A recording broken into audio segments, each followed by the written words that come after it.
साथियों, आज हम बीकॉम फाइनल 6 सेमेस्टर में इंडियन इकोनॉमिक्स भारतीय अर्थव्यवस्था में भारत में कृषि शाख के स्रोत भारत में कृषि शाख के स्रोत सोर्सेस ऑफ एग्रीकल्चर क्रेडिट इस पर हम चर्चा करने जा रहे हैं। मैं doctor Anil Ramteke, associate professor GS commerce college Wardha. आज हम ऑनलाइन लेक्चर में भारतीय अर्थव्यवस्था में भारत में कृषि शाख के स्रोत पर हम चर्चा करेंगे। भारत में कृषि शाख की पूर्ति के विभिन्न स्रोत हैं, जिन्हें प्रमुख स्रोत दो भागों में विभक्त किया गया है। जैसे कि एक है गैर संस्थागत स्रोत, उसको हम व्यक्तिगत स्रोत कहते हैं। दूसरा है संस्थागत स्रोत। किसानों को ऋण प्रदान करने में संस्थागत स्रोतों में कुछ अतिरिक्त स्रोत जैसे निगम आदि भी सम्मिलित किए गए हैं। गैर संस्थागत स्रोतों का महत्व धीरे धीरे कम होता जा रहा है और कृषि शाख की पूर्ति के विभिन्न स्रोतों को निम्न वर्गों में बांटा जा सकता है। जैसा कि कृषि शाख की पूर्ति के स्रोत गैर संस्थागत स्रोत दो प्रकार के हैं, जैसे साहूकार और देशी बैंकर। और संस्थागत स्रोत में सरकार, सहकारी शाख समितियां, व्यापारिक अथवा वाणिज्यिक बैंक, क्षेत्रीय ग्रामीण बैंक, नाबार्ड, व्यष्टि वित्त, किसान क्रेडिट कार्ड योजना, स्वर्ण जयंती ग्राम स्वरोजगार योजना, सहकारी विकास फंड, फसल ऋण आदि। तो हम पिछले वर्षों में कृषि क्षेत्र के संस्थागत ऋणों में जो प्रवाह है, वो प्रवाह में निरंतर वृद्धि होती जा रही है और वर्तमान में लगभग 65 या 70% ऋण संस्थात्मक स्रोतों द्वारा काश्तकारों को उपलब्ध किया जाता है। तो गैर संस्थागत अथवा निजी स्रोत, नॉन इंस्टीट्यूशनल सोर्सेस और प्राइवेट सोर्सेस, उसमें हम मनी लेंडर्स कहेंगे, साहूकार। तो साहूकार वे व्यक्ति है जिनका मुख्य व्यवसाय उधार देना है, रुपया उधार देना होता है। और साहूकारों को दो भागों में बांटा जा सकता है, जैसे पेशेवर साहूकार और गैर पेशेवर साहूकार। तो नॉन प्रोफेशनल मनी लेंडर्स ये वे साहूकार कहलाए जाते हैं किसी अन्य व्यवसाय में कार्यरत रहते हुए भी रुपया उधार देने का काम करते हैं। इनमें जमींदार, कृषक वर्ग, विक्रेता, वकील आदि कोई भी व्यक्ति हो सकता है जिनके पास अतिरिक्त धन होता है और वे अपने मुख्य व्यवसाय के साथ साथ धन उधार देने का भी कार्य समाज में करते रहते हैं। साहूकार के भिन्न प्रकार के कार्य दिखाई देते हैं, जैसे कि साहूकार का मुख्य कार्य अल्पावधि ऋण देना होता है। ऋण सामान्यतः ऋणी की निजी जमानत पर दिए जाते हैं और साहूकार सामान्यतः अपनी निधियां उधार देते हैं। साहूकार अपने ऋणियों से ऊंची ब्याज दर भी लेते हैं। तो साहूकार का महत्व हमारे देश में बड़ा विस्तार से दिया गया है। कृषि शाख में गैर संस्थागत एजेंसियों अर्थात महाजन तथा साहूकारों का योगदान भी लगभग हमारे देश में 35 to 40% बना हुआ है। और संस्थागत शाख एजेंसियों की तुलना में अगर देखेंगे तो महाजनों से ऋण लेना किसानों को अधिक सुविधाजनक लगता है, क्योंकि साहूकार बिना प्रतिभूति गारंटी के भी साथ ऋण प्रदान करते हैं और साहूकार मूलधन पुनर्भुगतान पर भी अधिक जोर नहीं देते।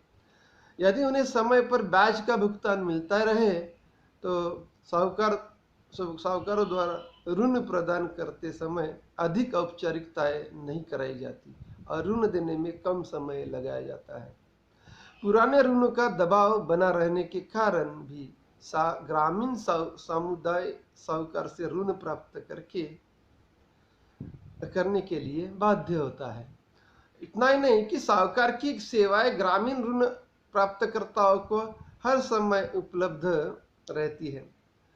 इसमें हम देशी बैंकर, इंडिजिनस बैंकर्स कहेंगे, देशी बैंकर तो देशी बैंकर की परिभाषा या व्याख्याएं इस तरह से दी जाती है। भारतीय ग्रामीण वित्त व्यवस्था में देशी बैंकरों का महत्व अधिक है। और केंद्रीय बैंकिंग जांच समिति के अनुसार अगर देखेंगे तो देशी बैंकर उन व्यक्तियों अथवा उन निजी फर्मों को कहते हैं जो निक्षेपों को स्वीकार करते हैं और ऋण देते हैं और देशी हुंडियों में व्यवसाय करते हैं। तो देशी बैंकरों के कार्य भी इस तरह से दिए गए हैं। बैंकिंग में जो रिलेटेड है, बैंकिंग से संबंधित कार्य और गैर बैंकिंग कार्य। बैंकिंग कार्यों में निक्षेपों का स्वीकार करना, ऋण देना तथा हुंडियों का व्यवसाय इत्यादि शामिल होता है। और निक्षेपों पर आधुनिक बैंकों से अधिक ब्याज देते हैं और इसी प्रकार ऋणों की उच्च ब्याज दर लेते हैं। साधारणतः सुरक्षित ऋणों पर इनकी ब्याज दर 6 से 18% तक होती है और असुरक्षित ऋणों पर 18 से 40-45% तक ब्याज लिया जाता है। ये बैंक कुछ गैर बैंकिंग कार्य जैसा भी करते हैं, जैसे व्यापार, उद्योग, सट्टा आदि। देशी बैंकर्स कभी कभी व्यापारिक बैंकों से के प्रतिनिधि के रूप में भी कार्य करते दिखाई देते हैं। तो देशी बैंकों पर अभी तक रिजर्व बैंक नियंत्रण स्थापित नहीं कर पाया। और इस संदर्भ में संस्थागत स्रोत अगर देखेंगे, institutional sources of finance, agriculture finance, institutional sources of agriculture finance. तो संस्थागत स्रोतों में सरकार, गवर्नमेंट, कृषि वित्त की आवश्यकताओं को देखते हुए सरकार ने अल्पकालीन तथा दीर्घकालीन ऋणों की व्यवस्था की गई है।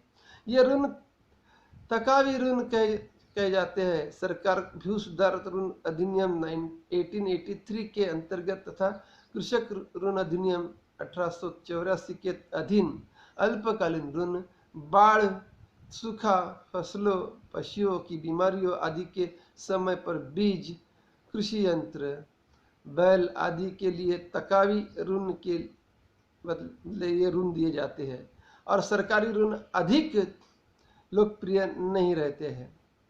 तो सरकारी सहकारी साख समितियां, कोऑपरेटिव क्रेडिट सोसाइटी कहते हैं, ये सहकारी साख समितियां भी संस्थागत स्रोतों में कहलाई जाती है।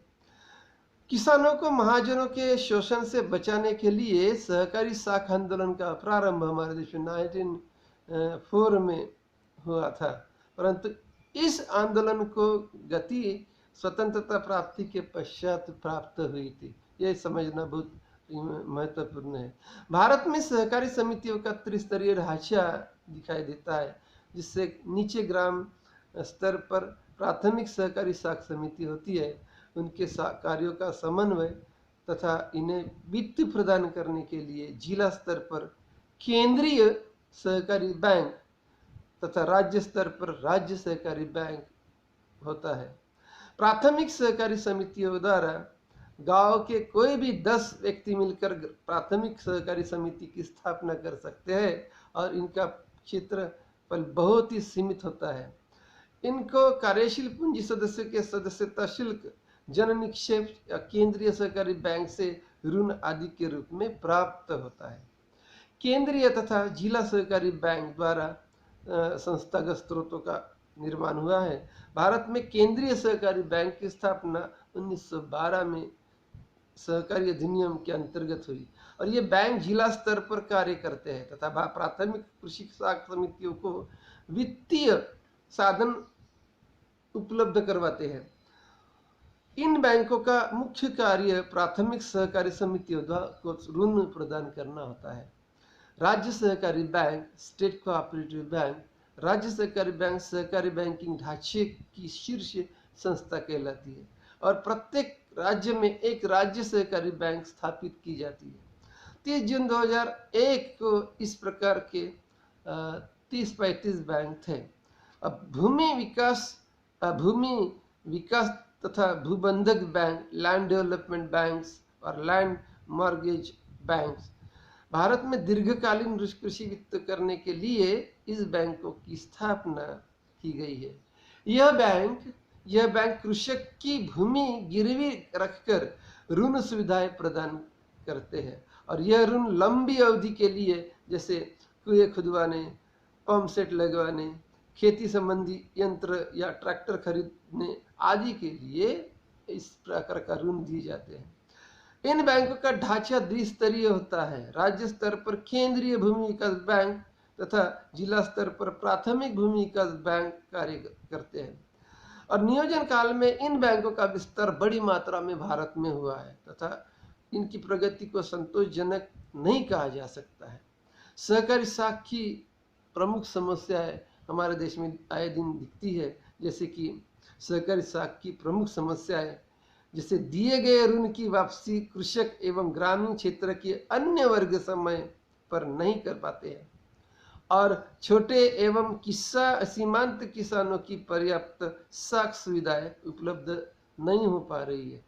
सहकारिताओं के समक्ष प्रबंधकीय पर्याप्तता या संगठनात्मक कुशलता के अभाव की एक समस्या हमारे देश में आए दिन दिखाई देती है। सहकारी साख संस्थाओं के पास वित्तीय साधनों की बड़ी मात्रा में कमी है और प्राथमिक कृषि साख समितियों के सीमित कार्य क्षेत्र और सदस्य संख्या के कारण समितियों को पर्याप्त मात्रा में काम नहीं मिल पाता। सहकारी समितियों के क्षेत्रीय वितरण में भी भारी असमानताएं दिखाई देती है और भूमि विकास बैंक का विकास भी संतोषजनक नहीं रहा। इस देश में कुछ स्थानों पर ही भू विकास बैंक केंद्रित होता दिखाई देता है। भू विकास बैंक के सुधार के लिए काफ़ी सुझाव बतलाए जाते हैं। सजेशंस फॉर इम्प्रूवमेंट ऑफ जो कोऑपरेटिव क्रेडिट। तो सहकारी समितियों के क्षेत्र में देखेंगे तो व्यापक विस्तार किया जाए, ऋण देने की विधि सरल और उदार बनाई जाए, पर्याप्त मात्रा में और उचित समय पर ऋण दिया जाए, अल्पकालीन तथा मध्यकालीन ऋण बिना किसी जमानत के दिए जाने चाहिए और सरकार को सहकारी साख समितियों की हिस्सा पूंजी में योगदान करना चाहिए। बकाया ऋण वसूली की समुचित व्यवस्था भी कराई जाए, राजनीतिक हस्तक्षेप और गुटबंदी पर रोक लगाई जाए और कुशल प्रशिक्षित एवं ईमानदार कर्मचारियों को बैंकों में सहकारी क्षेत्र में नियुक्ति किया जाए। तो व्यापारिक अथवा वाणिज्यिक बैंक, कमर्शियल बैंक, ये भी एक भारत की कृषकों को ऋण देने का योगदान करती है। पहले व्यापारिक बैंक कृषि वित्त में कोई महत्वपूर्ण योगदान नहीं देते थे, लेकिन 14 व्यापारिक बैंकों का 1969 को और 6 बैंकों का 15 अप्रैल 1980 को जब राष्ट्रीयकरण हो जाने के पश्चात इन बैंकों द्वारा अब कृषि वित्त में महत्वपूर्ण योगदान बड़ी मात्रा में दिया जाने लगा है और ये बैंक अल्पकालीन और मध्यकालीन दोनों ही प्रकार के ऋण प्रदान करते हैं। हमारे देश में दोनों प्रकार के ऋण प्रदान करते हैं और व्यापारिक बैंकों की साख की समस्याएं देखेंगे तो इस प्रकार कहलाई जाती है, problems of credit of commercial banks. तो राष्ट्रीयकरण के पश्चात कृषि शाखा में व्यापारिक बैंकों का योगदान बड़ा दिखाई देता है और इनकी कार्यविधि में अनेक खामियां भी दिखाई देती है। तो व्यापारिक बैंकों की बकाया ऋणों की वसूली की समस्या ने विशेष रूप से 1990 में कृषि ऋणों को माफ कर देने के बाद ये भयावह रूप धारण कर लिया है और विगत वर्षों में अगर देखेंगे तो इन बैंकों के प्रशासनिक व्ययों में अत्यधिक वृद्धि हुई है और जिसके लाभदायकता पर प्रतिकूल प्रभाव पड़ रहा है। ग्रामीण क्षेत्रों में द्रुत गति से शाखाओं का विस्तार किए जाने से उनका प्रबंधकीय कार्य कुशलता में कमी आई है और इन बैंकों ने शहरों तथा कस्बों के निकट के ग्रामीण क्षेत्रों में अधिक शाख आवंटित की है और इन बैंकों से छोटे और सीमांत किसान तथा कृषि मजदूरों को भी कोई विशेष लाभ नहीं हुआ है। तो क्षेत्रीय ग्रामीण बैंक, रीजनल रूरल बैंक, ये भी एक सोर्स बतलाया जाता है, एग्रीकल्चर फिनांस का सोर्स कहलाया जाता है। क्षेत्रीय ग्रामीण बैंक, रीजनल रूरल बैंक, ग्रामीण शाख की बढ़ती हुई आवश्यकताओं की पूर्ति एवं ग्रामीणों की ऋणग्रस्तता की समाप्ति के उद्देश्य से क्षेत्रीय ग्रामीण बैंकों की स्थापना हमारे देश में 2 अक्टूबर 1975 में शुरू हुई। और ग्रामीण क्षेत्र का विकास तथा इस क्षेत्र के पिछड़े हुए वर्गों को रियायती दर पर वित्तीय सुविधा प्राप्त करना, पिछड़े वर्ग में छोटे व सीमांत कृषक और ग्रामीण कारीगर, खेती और मजदूर, खुदरा व्यापारी, स्वयं रोजगार में संलग्न व्यक्ति आदि शामिल किए जाते हैं। ग्रामीण क्षेत्र में साख सुविधाओं की कमी को दूर करने का प्रयत्न भी किया जाता है और ग्रामीण बैंकों के कार्य क्षेत्र की वित्तीय आवश्यकताओं के अनुरूप कर्मचारियों की नियुक्ति, क्षेत्र विशेष की समस्याओं का अध्ययन एवं साख आवश्यकताओं के आकलन के पश्चात साख की व्यवस्था करना इन बैंकों का प्रमुख उद्देश्य होता है। ग्रामीणों की ऋणग्रस्तता को दूर करने के लिए प्रयत्न करना, इस प्रकार से कार्य किया जाता है। तो कृषि एवं ग्रामीण विकास का राष्ट्रीय बैंक नाबार्ड यह इस पर हम अलग से बात करेंगे। तो नाबार्ड पर हम नेक्स्ट लेक्चर में चर्चा करेंगे। Thank you.